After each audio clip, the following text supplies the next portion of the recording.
Salam sejahtera, saudara yang dikasihi Tuhan. Senang bisa berjumpa lagi dalam renungan hari ini.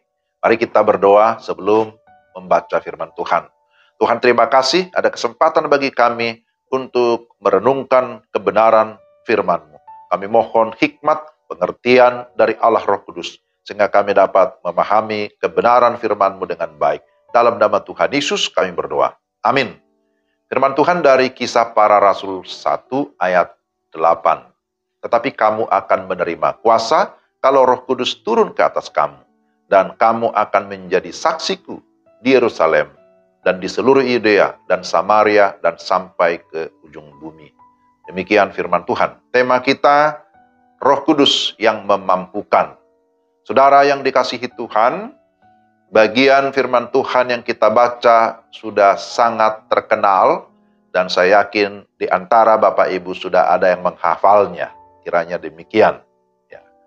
Jadi saudara yang dikasihi Tuhan, bahwa ketika seseorang sudah sungguh-sungguh percaya dan menerima Yesus sebagai Tuhan dan Juru Selamat, maka orang itu sudah didiami oleh Roh Kudus. Tapi bukan hanya didiami, orang itu juga dipenuhi oleh Roh Kudus. Dipenuhi oleh Roh Kudus itu juga berkaitan dengan pemberian kuasa. Bahwa ayat ini menyatakan kamu akan menerima kuasa kalau Roh Kudus turun ke atas kamu. Jadi untuk apa, saudara-saudara, Tuhan memilih kita? Tuhan menyelamatkan kita. Untuk apa Tuhan memilih murid-muridnya?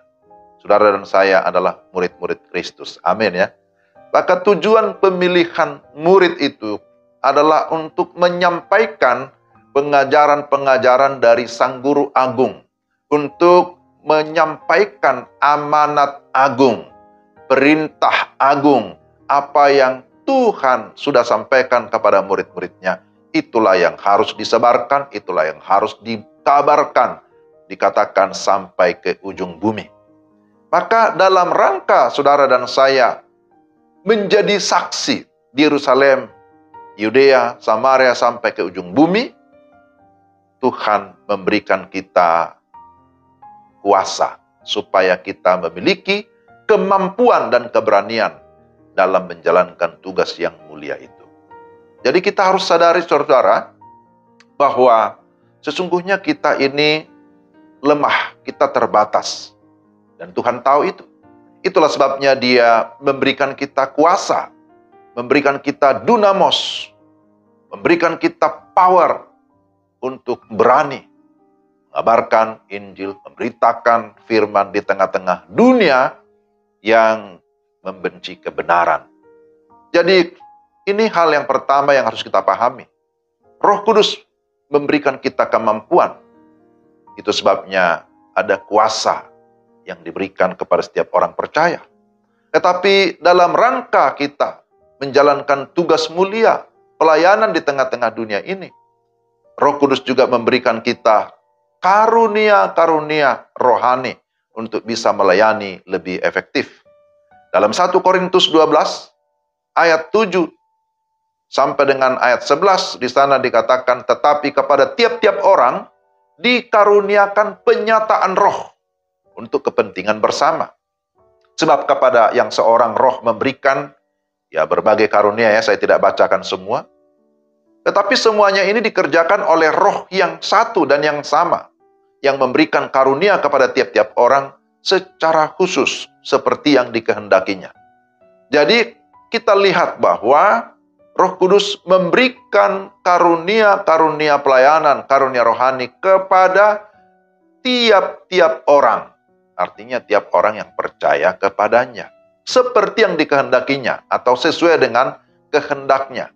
Sehingga karunia rohani ini bukan sesuatu yang kita upayakan dengan kekuatan kita, dengan keahlian kita, tetapi sesuatu yang dianugerahkan. Tapi karunia yang sudah dianugerahkan kepada kita haruslah dipergunakan, haruslah terus dipertajam, supaya itu bisa menjadi berkat bagi banyak orang lain. Jadi luar biasa, saudara, berbicara tentang karya Roh Kudus di dalam kehidupan kita. Dialah yang memberikan kita kemampuan untuk dapat menjalankan apa yang Dia mau. Dan dalam rangka menjalankan tugas yang mulia, sekali lagi, Dia memberikan kuasa, memberikan dunamos. Tapi Dia juga memberikan kepada kita karunia-karunia rohani, sehingga kita bisa melayani lebih baik.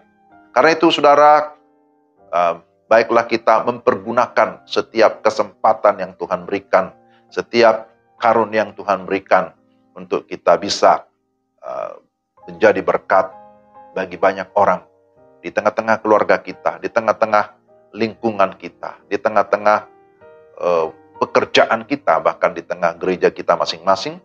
Mari kita semakin aktif untuk melibatkan diri kita dalam pekerjaan Tuhan, dalam pekerjaan rohani yang Tuhan sudah percayakan kepada gerejanya.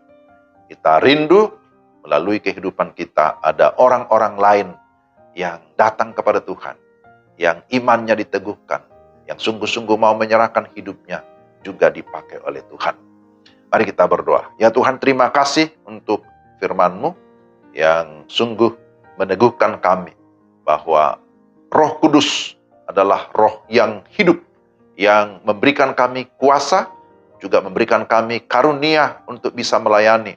Dan kami berdoa supaya Roh Kudus juga terus menopang kami, sehingga kami dapat mempergunakan setiap kesempatan dengan sebaik-baiknya, supaya melalui kehidupan kami, Tuhan disenangkan. Dalam nama Yesus kami sudah berdoa. Amin. Demikian renungan kita. Tuhan memberkati saudara sekalian. Shalom.